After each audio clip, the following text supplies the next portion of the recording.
Hey everybody, Adam Nelson here with Avon Protection. We're going to quickly go over how to install a filter onto the mask and make sure that you have a negative pressure along with proper fitment of the filter onto the mask. So first you're going to grab your filter, you're going to check the bead just by the threads, rub your finger over that to make sure there's no burrs or debris. Check the inside of your mask to make sure you have a gasket. Ours is gray, yours might be a variety of colors.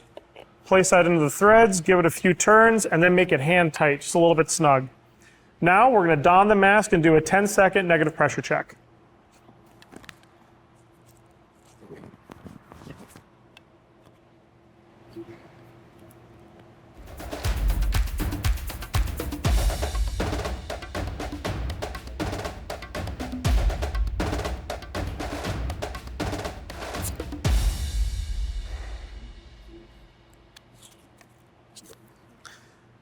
What you saw there was a collapsing of the mask on my face, along with no air ingressing through the inlet of the filter or around the seal of the mask.